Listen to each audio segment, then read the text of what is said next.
what Vietnam is trying to do is to kind of copy the success of Chinese EV makers then. No, they would never. That was a very quick no. I'll bet I'll bet good money that they wouldn't, but I would like to be proven wrong, because who knows, these days anything can happen. It's one of the most polluted cities in the world. Can you guess where this is? You might be thinking Delhi, Jakarta, or maybe Bangkok, but it's actually Vietnam's capital, Hanoi. The country's biggest city, Ho Chi Minh in the south, isn't that much better. So does Vietnam's government have the answer to clear the air? It's betting on one of the boldest electric vehicle plans in the world, pushing to get more than 70 million riders to switch to electric bikes starting in Hanoi. China has moved fast to encourage people to drive electric cars. But can Vietnam pull off similar success with a two-wheeler? I'm Mariko in Singapore, and this is Asia Pacific from the BBC World Service. Twice a week, we bring you Asia Pacific stories, unpacked by those who know them best. Well, today I have Sen Nguyen, a BBC senior journalist who grew up in Vietnam, as well as Nick Marsh, a business reporter based in Singapore. But you've been to China to cover the electric car industry, haven't you? Yeah, that's right. Welcome both. Sen, before we get to e-bikes, I want you to, paint the picture for us, because motorbikes are a huge part of day-to-day life in Vietnam, aren't they? Oh yes. Oh my God. It's been months since I've been on my bike, and I miss it so much. Being able to ride a motorbike, it has this profound sense of freedom that makes me very miss it a lot. Now, when it comes to, motorbike is the cornerstone of Vietnam popular culture. When it comes to dating, it is the image, of a guy pulling out on the street with his motorbike, picking up a girl, and she would wrap her hands around his waist as he speed up on the streets. And when it comes to, I guess, and again, I guess when it comes to public demonstration, which is the kind of thing that authorities kind of want to put a tight lid on here in Vietnam, the only acceptable and disorderly sort of public demonstration is called đi bão in Vietnamese. It means to storm the street. That is when people would pour out on the street when the national football team has a victory, and they would pour out on the street with their motorbikes, drumming their pots and blowing their plastic horns and yelling, "Vietnam vô địch." It means we are the champions, even though they really didn't win. It's a team who won. They didn't win. And it's not just a means of transportation. It's also drive the economy, right? And you have internal migrants selling stuff on their motorbikes, and street vendors are everywhere, are using it to go through the streets. And there's actually a term, researcher Arv Hansen actually described capitalism in Vietnam as running on two wheels, which I love because is accurately depicts the economy that we have around motorbikes. Now, cultural sentiment aside, motorbikes have been deemed as a major source of air pollution, and with that, EVs come into the picture, and this is where the heart of debate is. Yeah, absolutely. I have to say though, my parents used to live in Ho Chi Minh City, and the first time I got there and I was following a Vietnamese person, and she was like, "Follow me." I was like, "No, I'm not going to cross the street. I'm going to get hit by something." And she literally went, and she had to actually literally come back to get me and hold my hands. And I'm like, oh my gosh, I'm going to die. But it's an amazing picture. And I think that's kind of the iconic image that many people have of these big cities in Vietnam. Can I just say, just quickly, Sen, because going to Vietnam is like running the gauntlet, isn't it? I've been as well, and you don't think you're going to make it to the other side of life. What you just said there about the mopeds, I'm half Italian, and I was born there, and I used to go. It actually reminds me a lot of Italy. The going into the streets, like beeping the horns when you win at football. The dates, the girl on the back of the moped and all of that. I think there's a crossover that we didn't know much about there. Wow. I had no idea Italians do this too. Okay, absolutely, fine. I'll do that next time in Italy. Yeah, and similar levels of danger as well crossing the streets, depending on which cities. I won't name any. I don't want to offend anyone. Yeah, getting hate mail already on that. But Sem mentioned air pollution, and I think that's what's pushing the Vietnamese government to get people to hopefully switch to e-bikes. Nick, you covered electric cars in China, and the Chinese government did something similar, encouraging people to drive electric cars instead of normal gasoline cars. Was it about air pollution or no? Well, look, I'd love to say it was about air pollution, Mariko, but you know, the cynical business reporter in me often wins out. And no, it wasn't really. It's a convenient byproduct of developing your electric vehicle industry. But what China did, and obviously we'll talk about it later. The reason it wanted to become and eventually became the absolute world leader in electric vehicles was an economic one. We've both covered China. We know that these things don't happen overnight. So you've got to go back right to the beginning of this century to see the foundations of this blueprint. And they essentially, the leadership at the time said, look, we've become brilliant at manufacturing. We can make stuff for anyone, but we don't want to become a country in the middle income trap, right? And that's basically another way of saying, well, our standard of living is rising, wages are rising, but we're not innovating. We're not doing anything cutting edge. We can't keep up with the advanced economies. And the leadership at the time said, the future is EV. We can't compete with the Western brands or the Japanese when it comes to the petrol and the diesel powered engines, but we can do it with electric. So they invested heavily into becoming the world leaders, and they did. Yeah, I think that's where Japanese car makers kind of, I'm not sure whether missed out is the right word, but they were kind of betting on hybrid. They didn't think that electric cars would go big in developing economies. If you were trying to get people to drive your cars in Africa, would people have the electric plug to charge it? I think was their thinking. But let's talk about who actually make those e-bikes, because Chinese companies also make them. But in Vietnam, VinFast is huge, isn't it, Sen? And I remember because VinFast made news headlines for being like one of the biggest EV makers, like not e-bikes, but EV makers. And then suddenly, all we saw was how they were always losing money because they couldn't sell enough cars. And now they're kind of switching to e-bikes, aren't they? How are they doing, Sen? If you look at the global perspective that VinFast is trying to, where VinFast is trying to have a foothold, the competition is much more fierce in the U.S. and other markets that VinFast is trying to enter.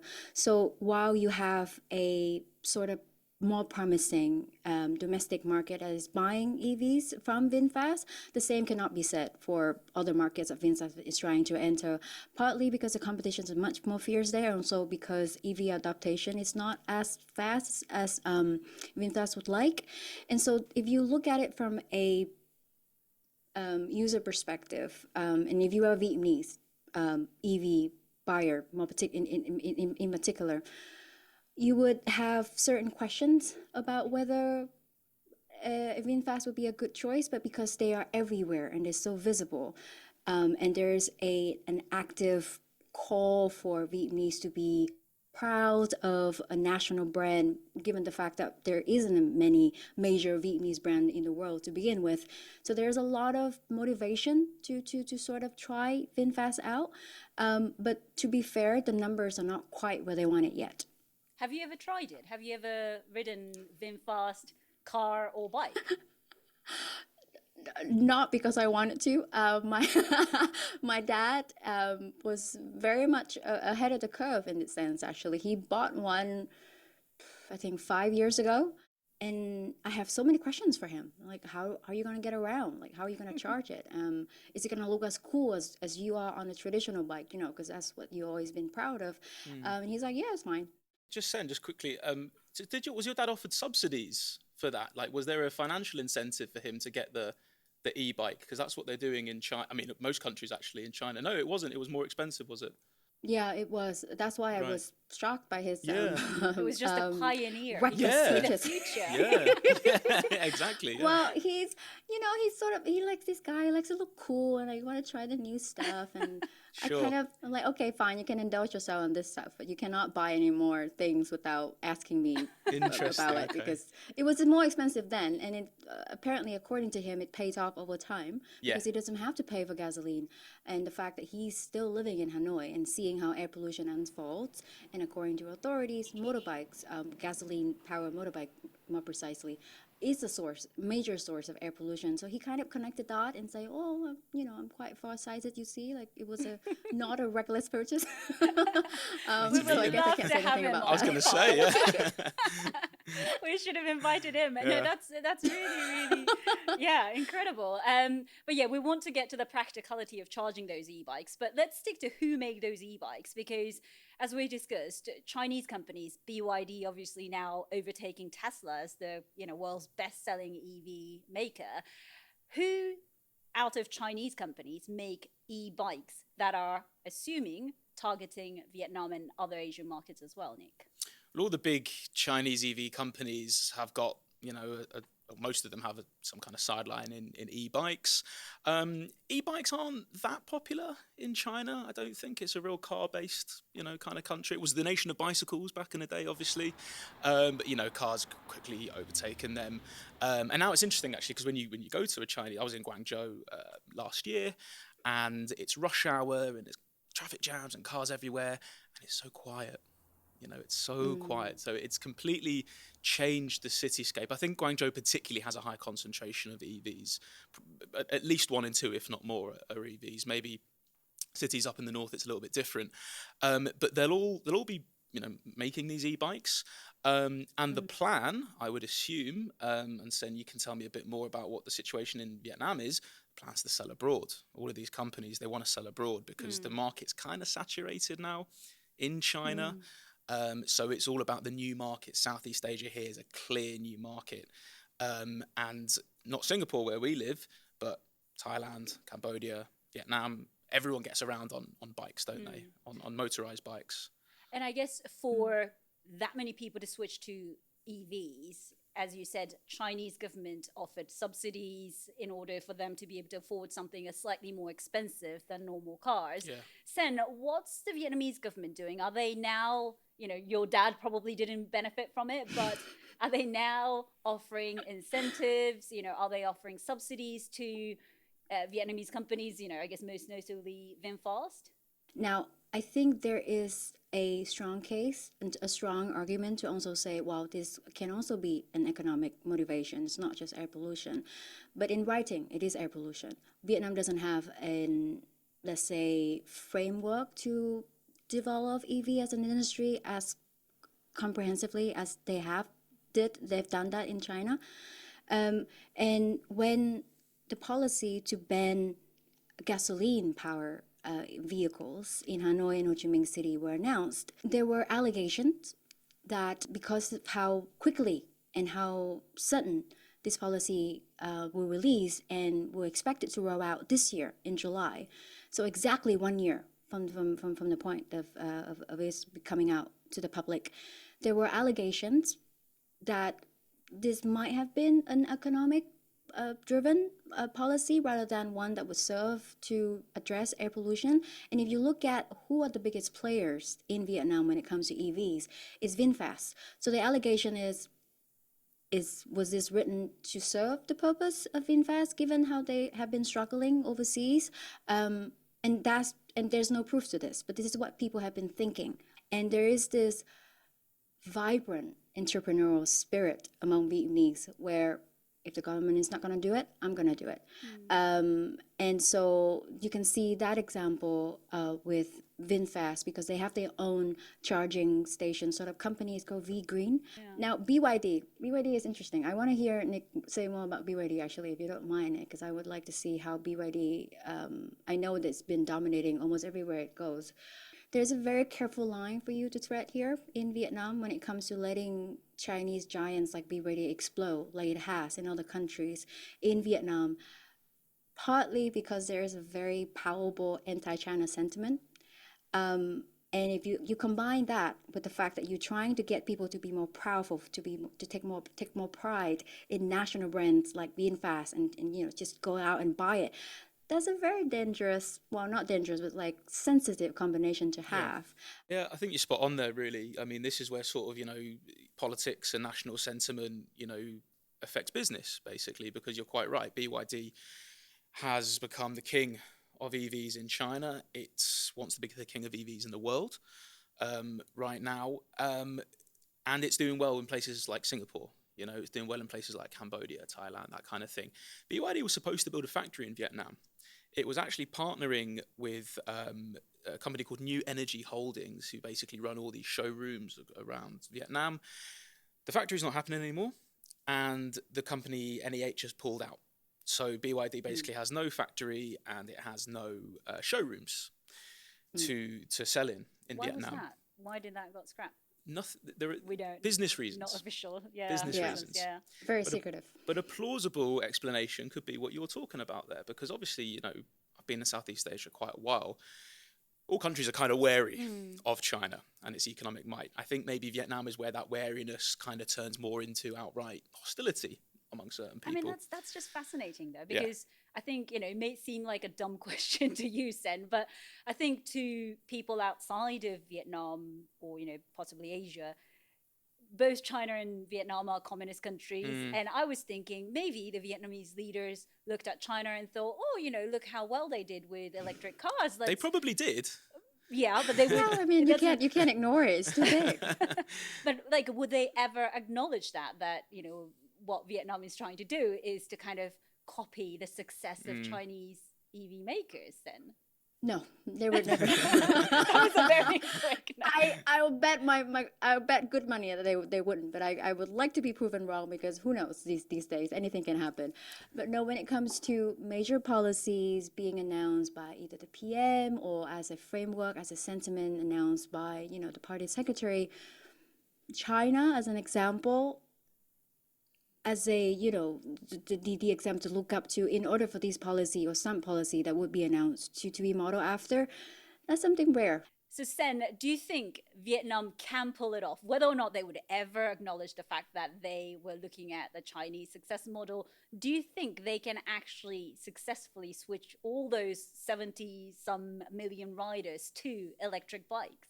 That's the question for the entire episode, but I would like to be hopeful and say that you know, it's whether or not EV is the solution to air pollution or not, that's still debatable, because even the source of air pollution in Hanoi and Ho Chi Minh City are debatable. You know, you have Hanoi saying 60% coming from motorbikes. It costs 60% of air pollution is caused by motorbike, but then the Ministry of Environment say no, it's actually much less than that. It's actually also coming farming practices and Thai wear as well over time. So the questions of whether they can pull off EVs, and in the industry have exploded 100%, hundreds of percent since it became to the map, since it came on the map. But what I mean to say here is that there are bigger infrastructure issues here that haven't been really addressed. I guess compared to Vietnam, China has done a remarkable job, haven't they, in terms of putting in the infrastructure of charging stations, shifting to electric cars and so on. Yeah. I mean, you just asked Sen there, you know, will Vietnam be able to pull it off? I think a fair answer to that question would be ask me in 25 years' time, because, you know, that is kind of how long these things take. I mean, I suppose a lot of the work's been done now at the foundations, but anyway, China did it. It's interesting that VinFast is such a dominant player, right? Because in China, they did it completely differently. They said, look, we've got subsidies for you. If you want to buy a car, we'll give you money. If you want to trade in your old car, you can swap it. The batteries, you know, the electricity is cheap. Everything from the very beginning to the end is subsidized. But it's not for one company. You know, it's not, oh, BYD, you can have all this. They're basically doing the old-fashioned capitalist way. Here's all the money, you compete amongst yourselves, and then the strongest will emerge. And that's pretty much what's happened. I mean, I went to a company that was set up 10 years ago. It was a startup. It's like being in Silicon Valley. And now it's one of the top 10 EV makers in the world. So there's going to be a lot of companies that fall by the wayside, and it's that intense competition that, you know, has allowed the best players to come to the fore and now sort of dominate at least Asia, if not the world. That's what people have called state capitalism. You know, it's basically moving all the resources of the state, but allowing that entrepreneurial spirit to then, you know, innovate and develop. And that is why when I look at Vietnam and I see one player dominating so heavily, I think, well, that's an interesting approach. That's different to the way that China's done it. And I don't know whether that will work or not. Only time will tell, to use a cliche, I know.